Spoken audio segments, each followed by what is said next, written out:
जय माता की प्रिय भक्तों, संतोषी माता की व्रत कथा परम कल्याणकारी है। जो शुक्रवार के दिन उपवास रखता है और जो उपवास नहीं भी रखता है तो संतोषी माता की कथा सुनता व पढ़ता है, उसका दुख दूर हो जाता है और जीवन में सुखों की वर्षा होने लगती है। उसकी सभी मनोकामनाएं माता की अमित कृपा से अवश्य पूर्ण होती हैं। तो चलिए मैं आपको सुनाती हूँ संतोषी माता की यह बहुत ही पावन और पुण्य फल देने वाली कथा। आप लोगों को क्या करना है, वीडियो को लाइक करके चैनल को सब्सक्राइब कर लेना है और कमेंट बॉक्स में लिखना है जय माँ संतोषी। मान्यता है कि संतोषी माता की व्रत कथा कहते व सुनते समय हाथ में गुड़ व भुने चने रखे जाते हैं। सुनने वाला संतोषी माता की जय, संतोषी माता की जय मुख से बोलता जाए। संतोषी माता की व्रत कथा समाप्त होने पर हाथ का गुड़ चना गौ माता को खिलाना चाहिए और आप पानी का कलश भर के रखें तो गुड़ चना सबको प्रसाद के रूप में बांट दें और पानी का कलश जो है वो सूरज भगवान को अर्घ्य दे दें।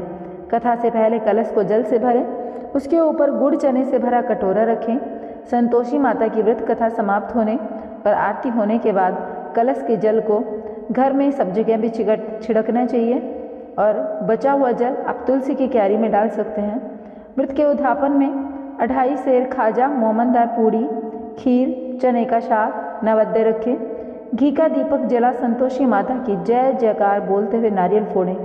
इस दिन घर में कोई खटाई न खावे और न आप खावे न किसी और दूसरे को खाने को दे। घर में खटाई को छूना भी इस दिन पाप होता है। इस दिन 7 लड़कों को भोजन करावें। देवर जेठ घर कुटुंब के लड़के मिलते हों तो बहुत अच्छी बात है, नहीं दूसरों के बुला लें। अगर जब तक घर में हो तो घर के ही लें, कुटुंब के न मिले तो ब्राह्मणों, रिश्तेदारों या पड़ोसियों के बुलाने चाहिए। उन्हें पैसे दक्षिणा में कभी ना दें और न ही कोई खटाई की वस्तु दें। भोजन कराएं। देखिए अब मैं आप लोगों को संतोषी माता की व्रत कथा सुनाती हूँ। पूर्ण श्रद्धा भाव के साथ अंत तक अवश्य सुनेगा। बहुत ही पावन फलदायिनी यह कथा है। एक बुढ़िया माई थी, उसके 7 पुत्र थे। 6 कमाने वाले थे, एक निकम्मा था। बुढ़िया माँ 6 पुत्रों की रसोई बनाती, भोजन कराती, पीछे से जो कुछ बचता वो 7वें को दे देती थी।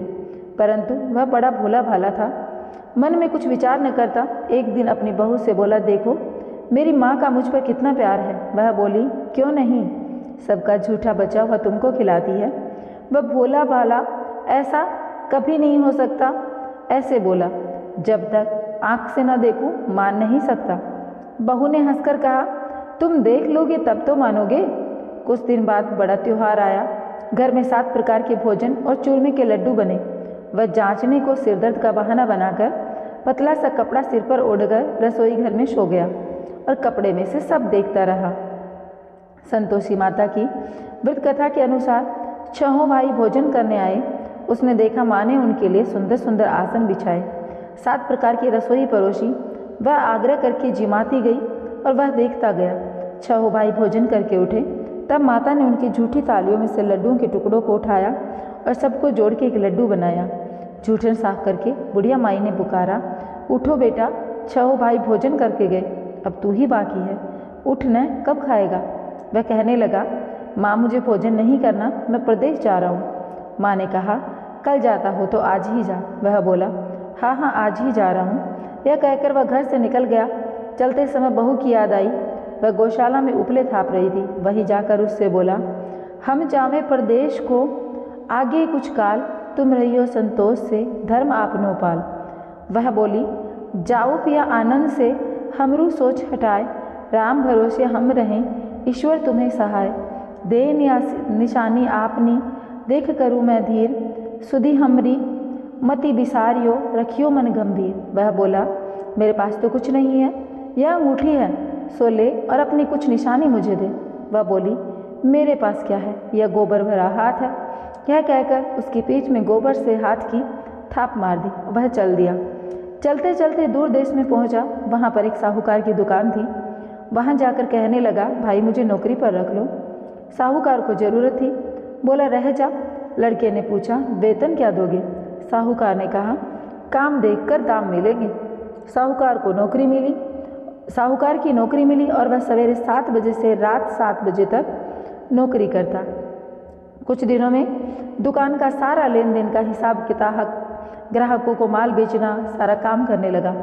दुकानदार के 6-7 नौकर और भी थे। वह सब चक्कर खाने लगे कि यह तो बहुत होशियार बन गया। सेठ ने भी काम देखा और 6 महीने में उसे आधे मुनाफे का साझेदार बना दिया।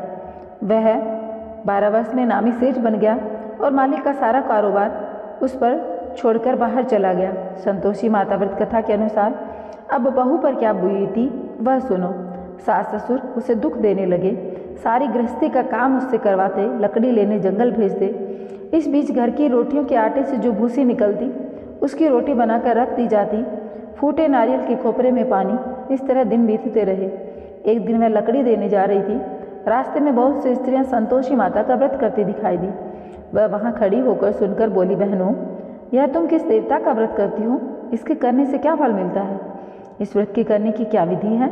यदि तुम अपने व्रत का विधान मुझसे समझाकर कहोगी, मैं तुम्हारा एहसान मानूंगी। तब उनमें से एक स्त्री बोली, सुनो, यह संतोषी माता का व्रत है। संतोषी माता की कथा है। इसके करने से निर्धनता, दरिद्रता का नाश होता है। लक्ष्मी आती है, मन की चिंताएं दूर होती हैं। घर में सुख होने से मन को प्रसन्नता और शांति मिलती है। निपुत्र को पुत्र मिलता है। प्रियतम बाहर गया हो तो जल्दी आता है। कंवारी कन्या को मनपसंद वर मिलता है। राजद्वारे में बहुत दिनों से मुकदमा चलता हो तो खत्म हो जाता है।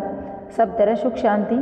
घर में धन जमा हो और पैसा जायदाद का लाभ हो, रोग दूर हो जावे और जो मन को में कामना हो वो सभी संतोषी माता की कृपा से पूरी हो जाए, इसमें कोई संदेह नहीं। वह पूछने लगी, यह व्रत कैसे किया जाए, यह भी बताओ तो बड़ी कृपा होगी। स्त्री कहने लगी, 1.25 रुपये का गुड़ चना लेना, इच्छा हो तो 5 रुपये का ले लेना, 11.25 रुपये का लेना, लेकिन सवाई में लेना। अपनी सहूलियत के अनुसार श्रद्धा और प्रेम से जितना बन सके ले लेना। 1.25 रुपये से 5.25 रुपये तक, इससे भी ज़्यादा शक्ति या भक्ति के अनुसार। हर शुक्रवार को निराहार रहकर संतोषी माता की कथा कहना और सुनना। इसी बीच कर्म न टूटे, लगातार नियम पालन करना। एक सुनने वाला कोई न मिले तो घी का दीपक जलाकर उसके आगे जल के पात्र को रखकर कथा कह लेना, परंतु नियम न टूटे। जब तक कार्य सिद्ध न हो नियम पालन करना। कार्य सिद्ध हो जाने पर ही व्रत का उद्यापन करना। 3 मास में माता फल पूरा करती है। यदि किसी के खोटे ग्रह हो तो माता 1 वर्ष में भी कार्य को सिद्ध कर देती है। कार्य सिद्ध होने पर ही उद्यापन करना चाहिए, बीच में नहीं। उद्यापन में 2.5 सेर आटे का खाजा, इसी परिमाण में खीर तथा चने का साग करना। 8 लड़कों को भोजन कराना। जहाँ तक मिले देवर जेठ भाई बंधु कुटुंब के लड़के लेना। अगर ना मिले तो रिश्तेदारों और पड़ोसियों के लड़कों को बुलाना, उन्हें भोजन कराना। यथाशक्ति दक्षिणा दे माता का नियम पूरा करना। उस दिन घर में कोई कटाई न खावे। यह सुनकर बुढ़िया के लड़के की बहू चल दी। रास्ते में लकड़ी के बोझ को बेच दिया। उन पैसों से गुड़ चना ले माता के व्रत की तैयारी कर आगे चली। सामने मंदिर में देख पूछने लगी, यह मंदिर किसका है? सब कहने लगे, संतोषी माता का मंदिर है। यह सुन माता के मंदिर में जाके माथा टेका और चरणों में लौटने लगी। दीन होकर विनती करने लगी, माँ मैं निकट मूर्ख हूँ। हे माता जगत जननी, मेरा दुख दूर करो, मैं आपकी शरण में हूँ। माता को दया आई। एक शुक्रवार बीता कि दूसरे शुक्रवार को ही उसके पति का पत्र आया और तीसरे को भेजा हुआ पैसा भी आ पहुँचा। यह देख जेठानी मुँह सिकोड़ने लगी, इतनों दिनों में पैसा आया, इसमें क्या बड़ाई है। लड़के ताने देने लगे। काकी के पास अब पत्र आने लगे, रुपया आने लगा। अब तो काकी की खातिर बढ़ेगी, अब तो काकी बुलाने से बिना बोलेगी। बेचारी सरलता से कहती, भैया पत्र आवे रुपया आवे तो हम सबके लिए अच्छा है। ऐसा कहकर आंखों में आंसू भरकर संतोषी माता के मंदिर में आए मातेश्वरी के चरणों में गिरकर रोने लगी, माँ मैंने तुमसे पैसा नहीं मांगा, मुझे पैसे से क्या काम, मुझे तो अपने सुहाग से काम है। मैं तो अपने स्वामी के दर्शन और सेवा मांगती हूँ। तब माता ने प्रसन्न होकर कहा, जा बेटी तेरा स्वामी आएगा। यह सुनकर वह खुशी से बावली हो घर में जा काम करने लगी। अब संतोषी माँ विचार करने लगी, इस भोली पुत्री से मैंने कह तो दिया तेरा पति आवेगा, पर आवेगा कहाँ से? वह तो सपन में भी इसे याद नहीं करता। उसे याद दिलाने मुझे खुद जाना पड़ेगा। इस तरह माता बुढ़िया के बेटे के स्वप्न में जाकर प्रकट होकर कहने लगी, साहूकार के बेटे सोता है या जागता है? वह बोला, माता सोता भी नहीं जागता भी नहीं, बीच में ही हूँ, कहो क्या कहने, क्या आज्ञा है? माँ कहने लगी, तेरा घर बार कुछ है या नहीं? वह बोला, मेरा सब कुछ है माता, माँ बाप भाई बहन बहू, क्या कमी है? माँ बोली, भोले पुत्र, तेरी स्त्री घोर कष्ट उठा रही है। माँ बाप उसे दुख देते हैं, वह तेरे लिए तरस रही है तो उसकी सुधि ले। वह बोला, हाँ माता, यह तो मुझे मालूम है, परंतु जाऊँ तो कैसे जाऊँ? प्रदेश की बात है, लेन देन का कोई हिसाब नहीं, कोई जाने का रास्ता नजर नहीं आता, कैसे चला जाऊँ? माँ कहने लगी, मेरी बात मान, सवेरे नहा धोकर संतोषी माता का नाम ले, घी का दीपक जला, दंडवत कर दुकान पर जा बैठना। देखते ही देखते तेरा लेन देन सब चुक जाएगा, जमा माल बिक जाएगा, सांझ होते ही धन का ढेर लग जाएगा। जब सवेरे बहुत जल्दी उठ उसने लोगों से अपने सपने की बात कही तो वे सब उसकी बात अनसुनी कर दिल लगी उड़ाने लगे। कहीं सपने भी सच होते हैं। एक बूढ़ा बोला, देख भाई, मेरी बात मान, इस प्रकार साथ झूठ करने के बदले देवता ने जैसा कहा है वैसा ही करना, करने में तेरा क्या जाता है? वह बूढ़े की बात मान करके स्नान करके संतोषी माँ को दंडवत कर घी का दीपक जला, दुकान पर जा बैठा। थोड़ी देर में वह क्या देखता है, देने वाले रुपया लाए और लेने वाले हिसाब लेने लगे। कोठे से भरे सामानों को खरीदा, नकद दाम में सौदा करने लगे। शाम तक धन का ढेर लग गया। माता का चमत्कार देख वह मन प्रसन्न होने लगा और माता का नाम लेने लगा। घर ले जाने के वास्ते गहना कपड़ा खरीदने लगा। वहाँ के काम से निपट कर वह घर को रवाना हुआ। वहाँ बहू बेचारी जंगल में लकड़ी लेने जाती है, लौटते वक्त माँ के मंदिर पर विश्राम करती है। वह तो उसका रोजाना रुकने का स्थान था।